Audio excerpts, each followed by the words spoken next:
Ilmu Pranoto Mongso itu juga bukan karena saya ngerti Pak Harto, ya enggak. Cuman ketika saya ngobrol sama Pak Harto, saya melihat ada 2 poin itu yang paling menjadi landasan dia di dalam memerintah.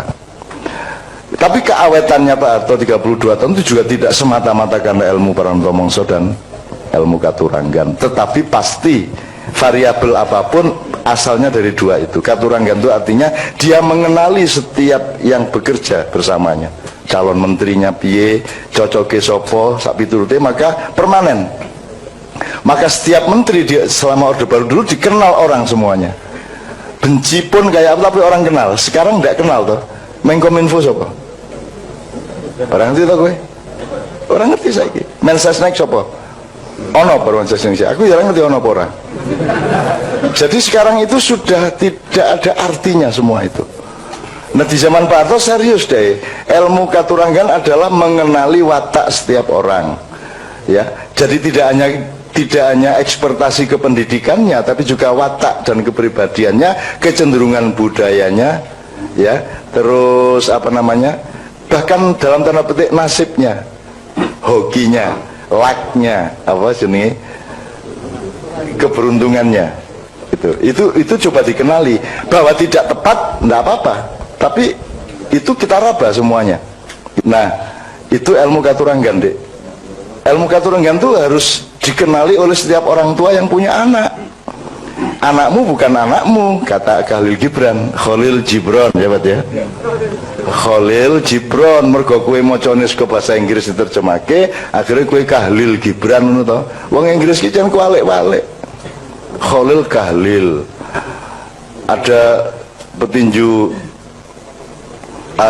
kickboxer namanya Ngimbi gitu ya, dari Nigeria.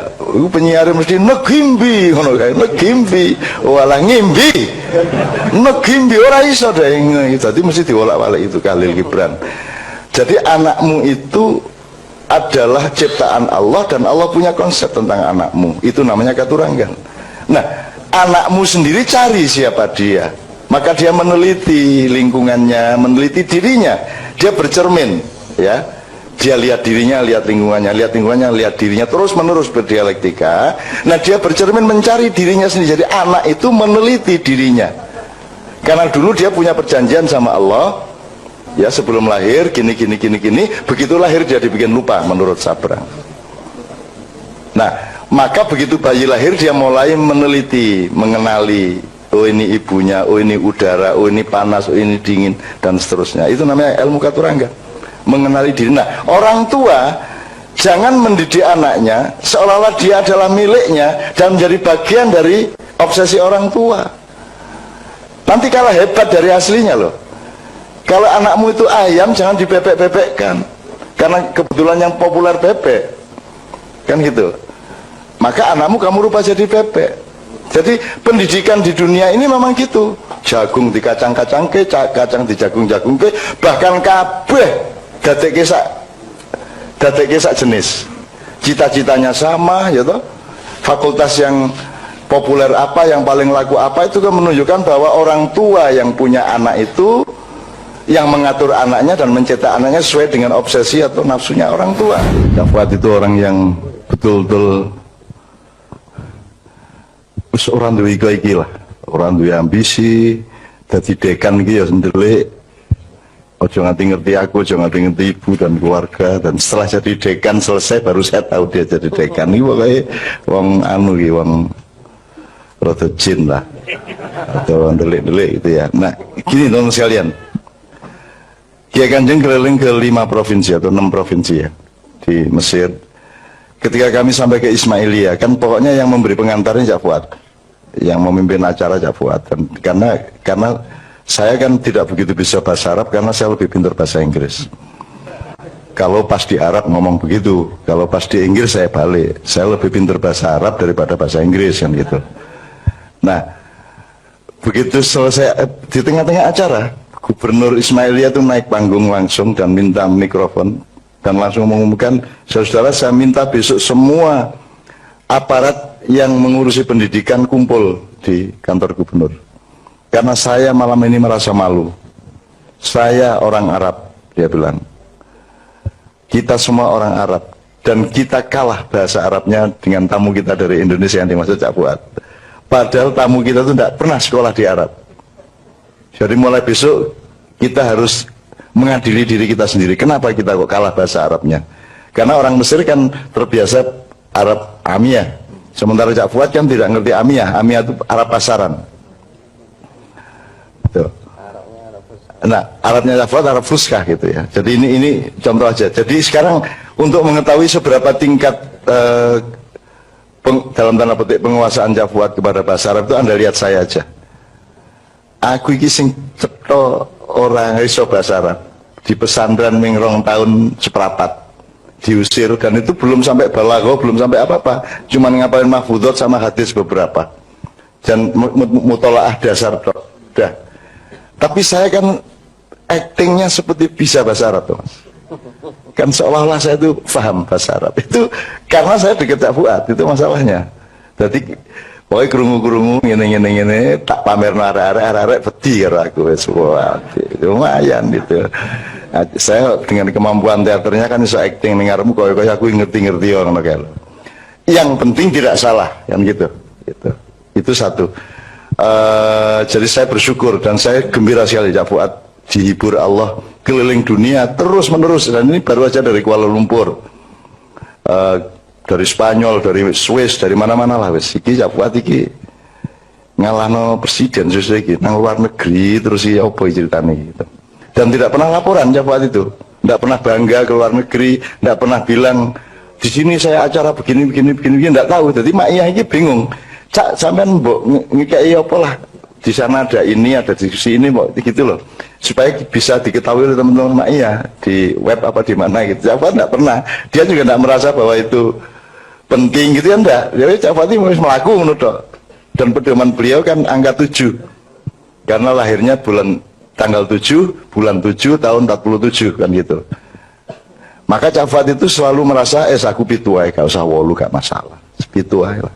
Jadi sedemikian rupa tawaduknya Cak Fuad terhadap Allah dan terhadap hidupnya sendiri sehingga wis lah ngono-ngono wae. Sementara kan kalau saya ke Amerika kan langsung pasang status sedang sarapan sama Obama. Wah, gitu. Ada temannya Cak Fuad yang tiap hari ganti status. Ono kuwi kanjane Pak Mustafa kuwi. Bondino broadcast SMS, WA, BBM broadcast, mohon doa saya sedang makan malam dengan Raja Brunei di sini. Terus menene mohon maaf saya sedang diskusi tentang apa di Filipina. Boy Bondino ngono kuwi. Itu sampai bosan, sampai dibales saya sedang angkringan gitu kan. Ya, Mustafa kayak entuk saya broadcast itu. Ya enggak apa-apa, tapi setiap orang kan membutuhkan kehidupan. Ada orang yang mati kalau tidak pamer apa yang dilakukannya. Jadi ya sudah enggak apa-apa. Nah, saya jawab asbabun nuzulnya tadi Mbak ya. Saya lebih tidak tahu dari Cak Fuad. Tapi saya berharap itu tidak ada asbabun nuzulnya. Dan saya yakin tidak ada. Wes ngono ae. Yakin kan enggak salah. Nek memastikan tidak, nah itu baru salah. Yakin kan itu. Dan berharap minimum, harap salah apa aku? Yakin kok. Oh bojoku ya ayu tenan, padahal itu cetha ora. Ini kok yakin ora apa-apa toh? Kok guyu bojone elek iki. Maksud saya gini, Mbak. Mindset atau dasar firman itu bukan kasus-kasus empiris. Jadi asal-usulnya Allah berfirman itu karena dia mengatur kita, maka dia berfirman. Ada masalah apa tidak ada masalah? Maka yang ada asbabun nuzulnya itu kan hanya sebagian. Mungkin nggak ada 30%. Nggak ada 30%. Yang asal-usulnya dari peristiwa. Nabi Muhammad ngalamin ini, terus Allah ngasih firman. Gitu ya. Tapi yang katakanlah yang 70% enggak. Yes, Allah mau kok. Asbabun nuzulnya ya Allah sendiri, karena Allah mau gitu loh. Jadi menurut saya in kuntum tuhibbunallaha tadi ya, saya lebih senang kalau tidak ada asbabun nuzulnya. Jadi Allah tidak reaktif. Kalau asbabun nuzul kan Allah reaktif. Misalnya At-Thaqafah Al-Madaniyah ya. Piagam Madinah itu lahirnya semua pakai asbabun nuzul dalam tanda petik ya, asbabul wurud ya Pak ya. Ada bentrok, rembuk, perjanjian, bentrok, rembuk, perjanjian, ada masalah, rembuk, perjanjian sampai 47 pasal. Tapi semua berasal dari bentrok. Kalau Allah ya memang mau berfirman, tidak usah asbabun nuzul gitu loh. Nah asbabun nuzul ini jangan jadi hantu juga teman-teman sekalian. Upama kowe ora ngerti asbabun nuzul ya ora apa-apa. Apa kowe tuku soto kudu nyelidiki iki sing dodol soto jenenge sapa, agamane apa, kecambahe kulak ning ndi. Terus iki mangkok tuku ning Praga apa ning endi. Lah mati ora iso mangan kowe. Nek kowe nang warung dengan tafsir, nang warung tadabbur aja. Sing penting sehat pora, seger pora, sedep pora, margi apa ora, sehat pora kan ngono wae. Bah asal usulnya ra mudeng. Begitu juga kepada Al-Qur'an. Boleh Anda begitu. Tidak harus mengerti segala macamnya. Anggut toh ahli tafsir juga tidak akan pernah bisa menafsirkan alif lam mim. Alif lam mim selalu diterjemahkan hanya Allah yang tahu. Ngono ta? Ya seru aku nek hanya Allah yang tahu. Wis mesti ae. Lah apa kada ahli tafsir barang nek ngono bicara. Ya ta? Ya sing ngerti nek. Ya ro aku ya jan ya ro rek. Nek wallahu alam ya ro kabeh. Iki Kanjeng ini ke Mesir angger mulai bahasa Arab sidik-sidik ya rada iso sidik sak kalimat dua kalimat ini jawabnya wong Mesir ya mung wallahu alam. Jadi aku takon bahasa Arab fuskah rada tertib. Mereka kan tidak biasa neng toko gitu apa neng warung gitu. Kita mencoba bahasa Arab terus dia jawabnya ora wallahu alam ngono gitu. Nek sini sadaqallahul azim ngono kan. Kene iki arep praktek bahasa Arab dijawab sadaqallahul azim. Gitu teman sekalian. Jadi Anda jangan pusing sama asbabun nuzul, itu urusan para ahli tafsir. Dan kalau kita ngomong tadabbur itu yang langsung disarankan Allah, dianjurkan dan bahkan diwajibkan oleh Allah ya, karena kalimatnya kalimat perintah ya. Itu tidak menghalangi proses tafsir Muzammili untuk diterbitkan ya. Karena tafsir adalah bagian yang terpenting juga dari tadabbur. Kalau tafsir itu tulang berulangnya. Nek wong orang nganggo balungan kuwi nglemprek kaya sarung kan begitu. Jadi sangat penting tafsir Muzammili nanti kita tunggu terbitnya. Kira-kira gitu ya. Langsung kalau gitu samain aja sisan. Ilmu Pranoto Mongso itu juga bukan karena saya ngerti Pak Harto ya enggak. Cuman ketika saya ngobrol sama Pak Harto, saya melihat ada dua poin itu yang paling menjadi landasan dia di dalam memerintah. Tapi keawetannya Pak Harto 32 tahun itu juga tidak semata-mata karena ilmu Pranoto Mongso dan ilmu Katuranggan. Tetapi pasti variabel apapun asalnya dari dua itu. Katuranggan itu artinya dia mengenali setiap yang bekerja bersamanya. Calon menterinya piye, cocoke sopo, sak piturute, maka permanen. Maka setiap menteri selama Orde Baru dulu dikenal orang semuanya. Benci pun kayak apa tapi orang kenal. Sekarang tidak kenal toh. Menkominfo siapa? Orang ngerti toh gue? Orang ngerti saiki. Mensesnek siapa? Ono Mensesnek. Aku jarang ngerti ono orang. Jadi sekarang itu sudah tidak ada artinya semua itu. Nah di zaman Pak Harto serius deh. Ilmu Katuranggan adalah mengenali watak setiap orang.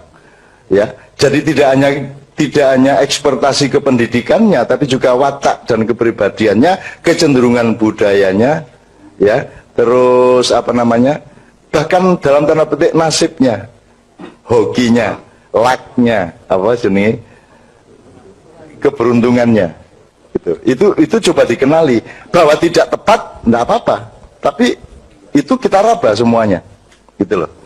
Kan ono wong sing ada orang yang pintar matematik tapi tidak suka, maka dia pergi ke yang lain. Ada orang yang suka matematik tapi dia tidak berbakat matematik. Itu salah satu ujian Allah dan kemesraan Allah dengan kita. Maka kita jangan pusing-pusing juga, gitu loh. Maksud saya, ya sudah ngikut aja, ya sudah ngikut. Anak saya pintar matematika, nomor 1 di sekolahnya, tetapi dia tidak begitu kerasan. Kalau dia diikutkan lomba, dia selalu berdoa mudah-mudahan tidak usah menang ya, gitu.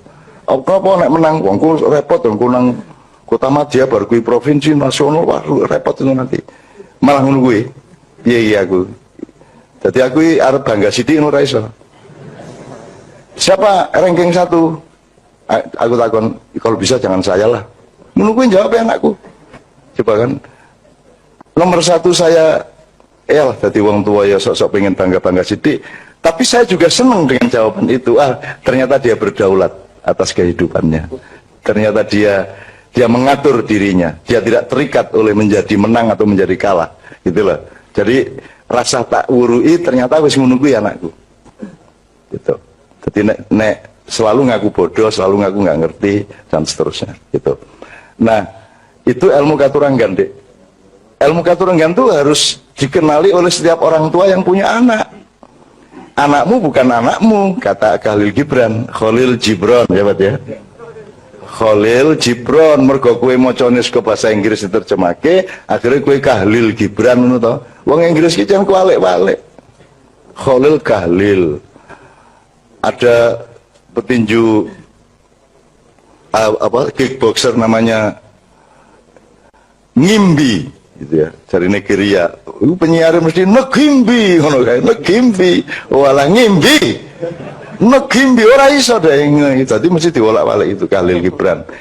Jadi anakmu itu adalah ciptaan Allah dan Allah punya konsep tentang anakmu. Itu namanya katuranggan. Nah, anakmu sendiri cari siapa dia. Maka dia meneliti lingkungannya, meneliti dirinya. Dia bercermin, ya.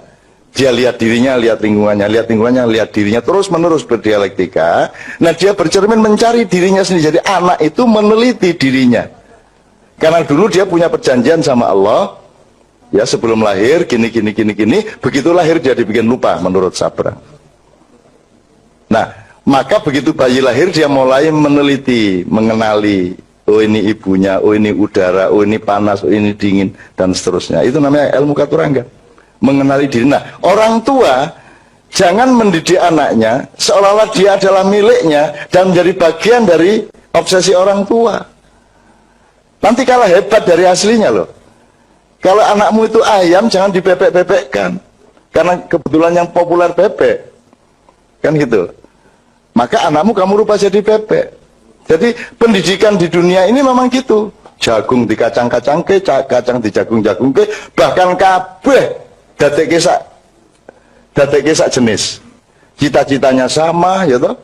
Fakultas yang populer apa, yang paling laku apa, itu kan menunjukkan bahwa orang tua yang punya anak itu yang mengatur anaknya dan mencetak anaknya sesuai dengan obsesi atau nafsunya orang tua. Didelok diamati ya kita diopo ya opo.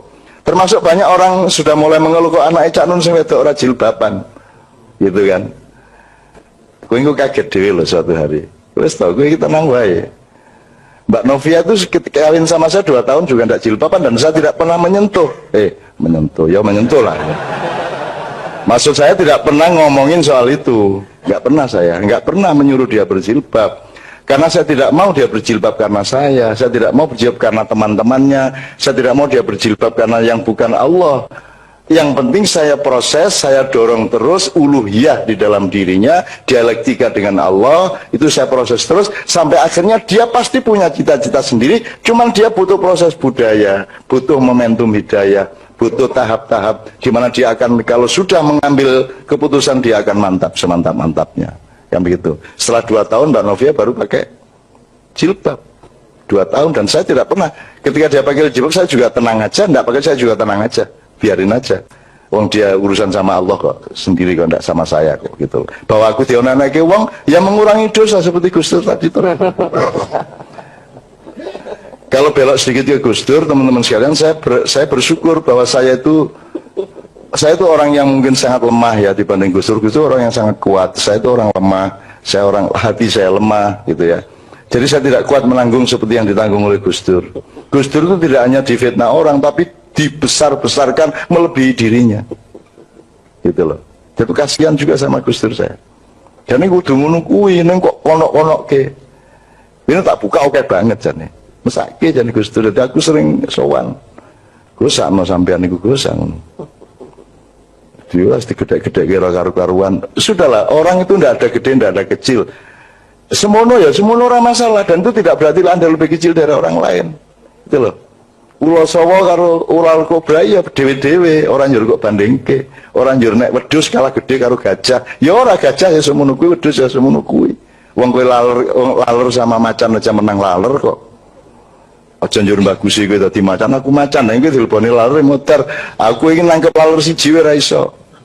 Ayo nek ono kapan-kapan perlombaan po. Kontes menangkap lalat, mesti ono pemenangnya tuh. Ngene syaratnya nganggo lono dik ngene iki. Nek ora lalat anu wis nyamuk apa lemut nyamuk set ngene. Karena saya melihat pertunjukan itu dulu, saya pernah melihat pertunjukan kakek saya yang dari ibu itu nyekeli lamuk ini tes kenal ngene. Apa tenan nganti saiki aku ngene gak kena malah kena anune bojoku. Alah itu. Yesus. Betul. Aku ngomong saru tapi hasilnya seneng banget. Yang penting apa yang keluar dari dubur atau dari knalpot itu yang menunjukkan mesin itu sehat apa tidak. Oke ya. Terus ilmu katuranggan sudah. Terus Pranata Mongso itu sebenarnya angon kahanan deh. Itu mongso itu kan musim. Yang dimaksud musim itu Anda ikut musim apa Anda mengendalikan musim? Lah Pak Harto mengendalikan musim. Setiap presiden sebenarnya berada pada posisi mengendalikan musim. Dia yang bikin musim. Atau yang alamiah, karena misalnya alur sejarah dan dinamika budaya manusia itu kan ada yang tidak bisa kita bantah, tidak bisa kita apa-apain. Ini manusia sedang begini, sedang begitu, sedang senang begini, sedang senang begitu. Anda lihat musik aja nanti bareng ini baling ini meneh baling ini. Mode rambut loh mas, mode rambut itu kan dari tahun ke tahun itu nanti balik loh. Itu nanti balik kita. Jadi siklusnya kalau rambut itu katakanlah 30 tahun. Kalau musik bisa 50 tahun. Jadi pada tahun ke-50 dia balik ke seperti 50 tahun sebelumnya. Itu yang namanya Pranata Mongso. Kita mengenali siklus alam dalam kebudayaan, siklus kebudayaan di dalam politik. Nah, karena Anda harus mengambil keputusan-keputusan politik, maka Anda harus mengenali siklus budaya, siklus alam dan seterusnya. Nah, itu yang disebut Pranata Mongso. Nah, ini tidak harus baik. Maksud saya, ilmu katuranggan bisa untuk keburukan, juga bisa untuk kebaikan. Pranata Mongso juga bisa untuk baik, bisa untuk buruk. Sekarang ini pemegang katuranggan dan Pranata Mongso bukan presiden. Presiden tidak punya 100% kuasa seperti Pak Harto. Kalau Pak Harto dulu betul-betul dia yang menentukan. Gitu loh. Mungkin jadi itu banget nganti esok. Jadi kira-kira seperti itu. Pertanyaan terakhir Pak Muzamil barangkali apa? Yang terakhir tadi itu yang tentang dermawan. Oh, dermawan. Oh ya. Baik, terima kasih. Tapi ini saya hanya karena saya pegang apa ini? Komputer, apa ini? HP yang ada kitab kuningnya banyak. Ini saya lihat ya buat asbabun nuzulnya apa kul in kuntum tuhibbunallaha fattabi'uni itu. Jadi dalam tafsir Al-Wasid ya, tafsir Al-Wasid karangan Al-Wahidi itu disebutkan bahwa latar belakang turunnya ayat itu, jadi Nabi Muhammad itu datang ke Masjidil Haram, kemudian beliau menjumpai orang-orang Quraisy itu sedang menyembah berhala, gitu ya Pak. Lalu Nabi bilang, kalian telah menyimpang dari milahnya leluhur kalian yaitu Ibrahim. Karena Nabi Ibrahim itu ajarannya tauhid. Nah, maka orang-orang Quraisy menjawab, saya Muhammad menyembah berhala ini karena saya cinta kepada Allah. Gitu. Itu jawaban orang Quraisy. Maka turunlah ayat qul in kuntum tuhibbunallaha fattabi'uni. Katakanlah Muhammad, jika kalian benar-benar mencintai Allah, maka ikutilah aku, yaitu Nabi Muhammad. Itu di situ begitu ya asbabun nuzulnya. Tapi ada dua pendapat. Pendapat kedua di situ disebutkan orang Yahudi. Jadi orang Yahudi mengaku sebagai anaknya Allah, abnaullah wa ahibbahu, dan orang-orang yang dicintai dan mencintai Allah, tapi tidak mau beriman kepada Nabi Muhammad. Maka turun ayat itu. Jadi ada dua pendapat tentang asbabun nuzul itu. Tapi ini teman-teman semua yang sangat menarik ini. Bukan berarti saya kok lebih tahu daripada Cak Fuad gitu ya. Ini karena saya pegang apa? Pegang hidup kuning gitu ya.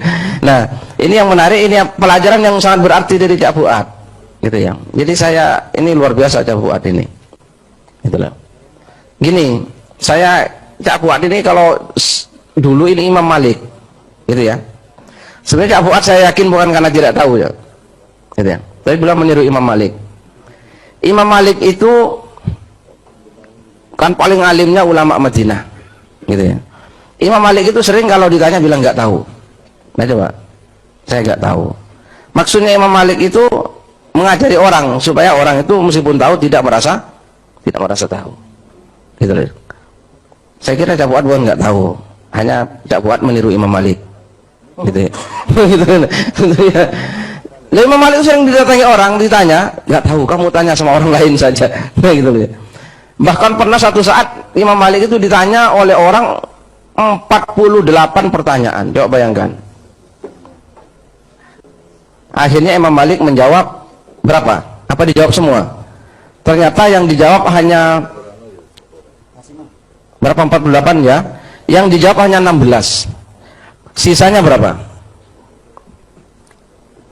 32 Imam Malik bilang tidak tahu. Loh, gimana Imam Malik? Saya tidak tahu yang 32 itu.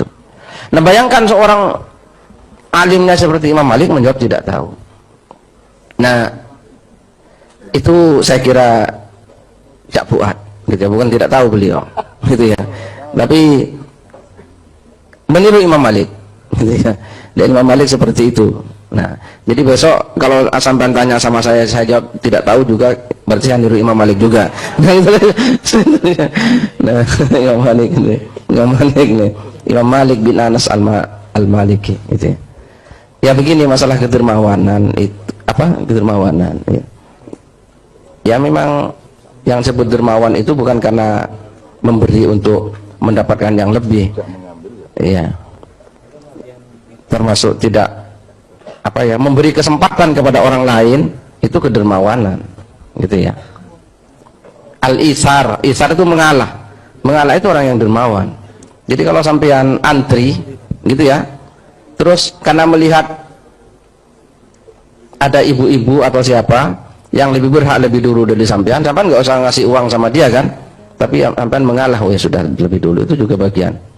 Terus sampean kalau dermawan juga kalau naik mobil pelan biar yang lain nyalip semua. Nah itu dermawan juga itu. Ini lebih terburu-buru daripada saya.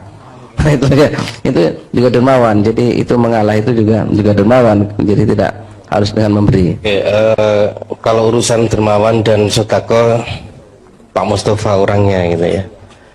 Karena memang Pak Mustafa yang paling banyak bersedekah kepada kita, memberikan apa saja, dan kita cukup dengan bermodalkan pendengaran yang tajam. Sebelum Pak Mus, saya nyambungkan dengan beberapa diskusi teman-teman di Nahdlatul Muhammadiyin malam Kamis kemarin, diskusi yang ke-245. Ada kaitannya dengan apa yang kita perbincangkan malam hari ini. Teman-teman kemarin diskusinya tentang dilarang istiqomah di sembarang tempat gitu ya. Kita kemarin menangkap bahwa ada gejala saat ini gagal move on atau statis atau mandek itu dianggap sebagai bentuk istiqomah gitu. Sehingga yang seharusnya bukan harga mati diharga matikan, yang seharusnya itu bisa lebih dinamis dan menemukan bentuk baru yang lebih tepat justru dimampatkan atau dimandekkan gitu. Teman-teman kemarin menyimpulkan bahwa jalan yang dirintis atau dibuat oleh para pendahulu kita atau para ulama, entah para leluhur dan lain sebagainya untuk menuju ke Allah itu sudah diketahui dan dipelajari oleh musuh-musuh Islam, sehingga di sepanjang jalan itu dipasang jebakan-jebakan, dibuat jalan-jalan palsu, sehingga kita kesulitan untuk menemukan jalan yang sesungguhnya dibuat itu. Maka disitulah yang disebut dengan istiqomah untuk tetap berijtihad, istiqomah untuk tetap mencari sesuai dengan kedaulatan kita, dengan cinta itu. Maka apapun yang saat ini sepertinya sudah matang dan sudah mandek, membuka ruang kemungkinan bagi kita untuk menemukan sesuatu yang baru, terus untuk mencari yang baru, dan itu bukan berarti tidak istiqomah. Istiqomah itu pada dasarnya, pada paradigmanya, tapi metodologi dan strategi harus tetap dinamis.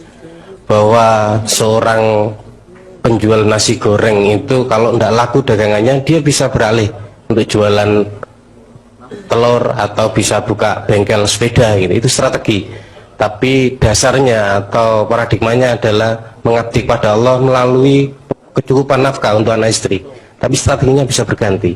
Bahkan dalam segala macam urusan, kalau memang sesuatu itu sudah nggak tepat dan menimbulkan kemudaratan, bukan berarti istiqomah kita untuk tetap menjalaninya. Tidak ada yang harga mati, tapi harga hidup. Itu yang didiskusikan teman-teman kemarin, dan melalui tadabbur kalau di dalam Al-Quran itu di surat Muhammad justru, maka apakah mereka tidak mentadaburi Al-Quran? Apakah hati mereka terkunci?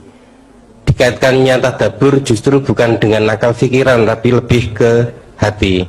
Kemudian di surat An-Nisa, maka apakah mereka tidak memperhatikan Al-Quran? Atau apakah mereka tidak mentadaburi Al-Quran?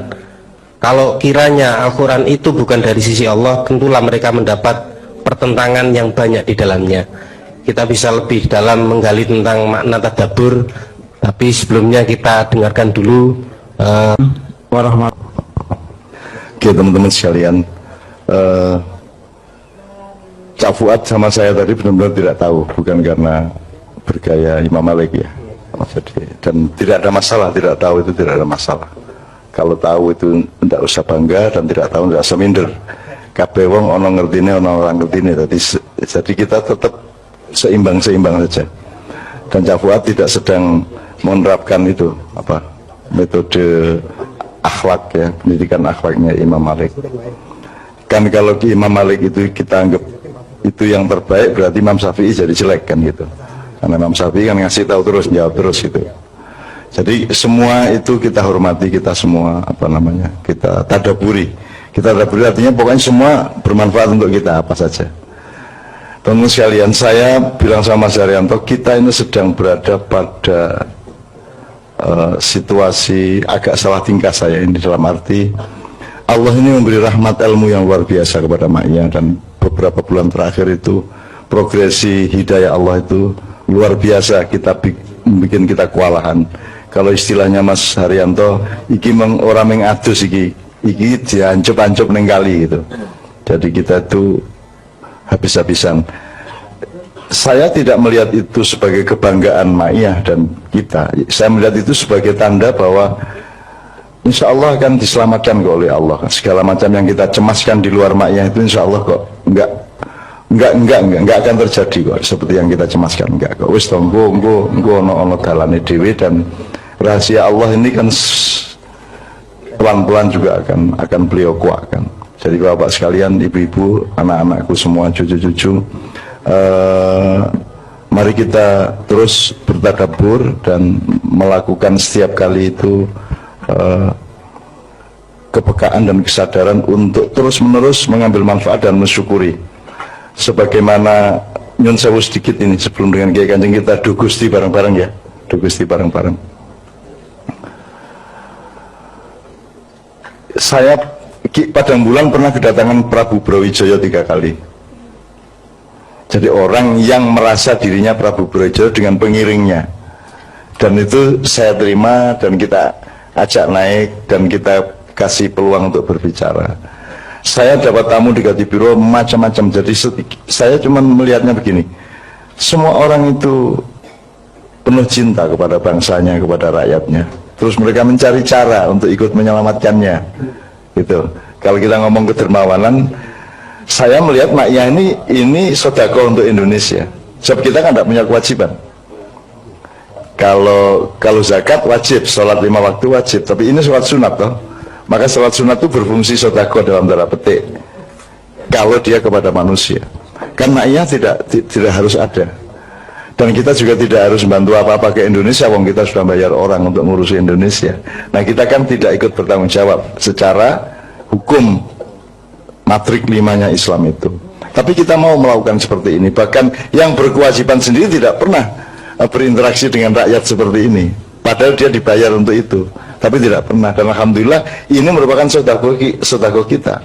Maneges Kudro itu bagi saya sedekahnya luar biasa. Kedaulatan dan kemandiriannya luar biasa, karena sampai hari ini saya belum pernah datang ke sana dan mereka tidak tergantung sama saya.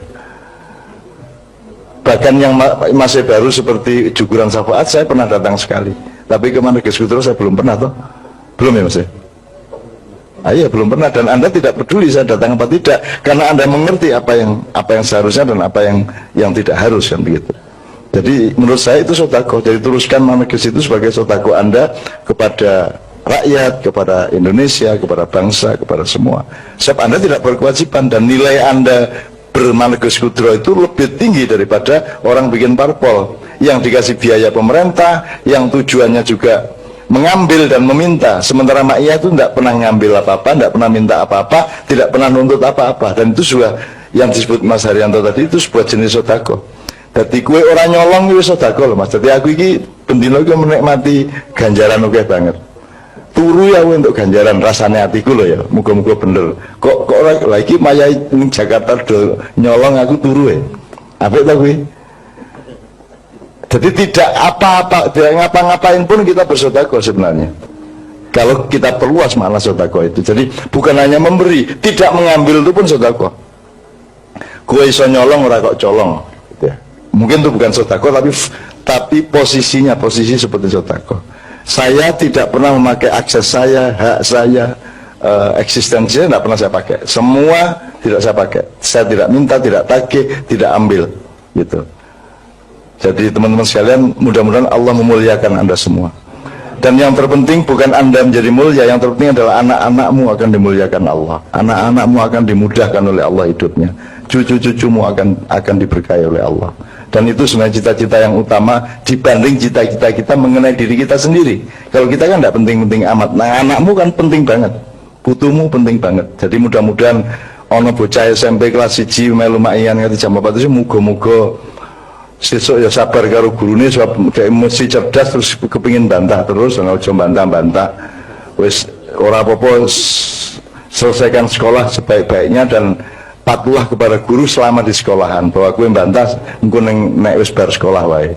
Selama sekolah taatlah, enggak apa-apa sampai Anda jadi sarjana, supaya ibu Anda senang, bapak Anda senang.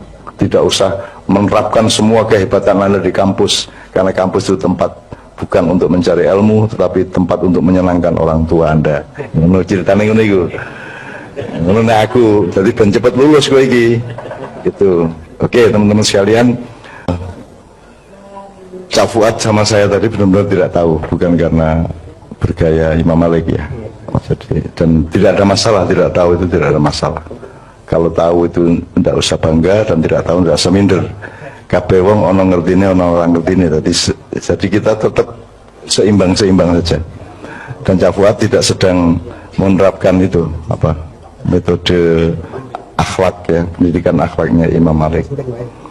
Kan kalau Imam Malik itu kita anggap itu yang terbaik, berarti Imam Syafi'i jadi jelek kan gitu. Karena Imam Syafi'i kan ngasih tahu terus, jawab terus gitu. Jadi semua itu kita hormati, kita semua apa namanya, kita tadaburi. Kita tadaburi artinya pokoknya semua bermanfaat untuk kita apa saja. Teman-teman sekalian, saya bilang sama Mas Haryanto, kita ini sedang berada pada situasi agak salah tingkah saya ini, dalam arti Allah ini memberi rahmat ilmu yang luar biasa kepada Ma'iyah, dan beberapa bulan terakhir itu progresi hidayah Allah itu luar biasa, kita bikin kita kewalahan. Kalau istilahnya Mas Haryanto, iki orang mengadus iki diancep-ancep neng kali gitu. Jadi kita itu habis-habisan. Saya tidak melihat itu sebagai kebanggaan Ma'iyah dan kita. Saya melihat itu sebagai tanda bahwa insya Allah akan diselamatkan kok oleh Allah. Segala macam yang kita cemaskan di luar Ma'iyah itu insya Allah kok enggak akan terjadi kok seperti yang kita cemaskan, enggak kok. Wis tonggo ono dalane dhewe, dan rahasia Allah ini kan pelan-pelan juga akan beliau kuatkan. Jadi bapak sekalian, ibu-ibu, anak-anakku semua, cucu-cucu, mari kita terus bertadabbur dan melakukan setiap kali itu kepekaan dan kesadaran untuk terus-menerus mengambil manfaat dan mensyukuri. Sebagaimana nyun sewu sedikit ini sebelum dengan Kiai Kanjeng kita do Gusti bareng-bareng ya, do Gusti bareng-bareng. Saya Padang Bulan pernah kedatangan Prabu Brawijaya 3 kali. Jadi orang yang merasa dirinya Prabu Brawijaya dengan pengiringnya, dan itu saya terima dan kita ajak naik dan kita kasih peluang untuk berbicara. Saya dapat tamu di Gadibiro macam-macam. Jadi saya cuma melihatnya begini, semua orang itu penuh cinta kepada bangsanya, kepada rakyatnya. Terus mereka mencari cara untuk ikut menyelamatkannya. Itu. Kalau kita ngomong kedermawanan, saya melihat maknya ini sedekah untuk Indonesia. Sebab kita kan tidak punya kewajiban. Kalau zakat wajib, sholat 5 waktu wajib, tapi ini sholat sunat toh. Maka sholat sunat itu berfungsi sedekah dalam tanda petik. Kalau dia kepada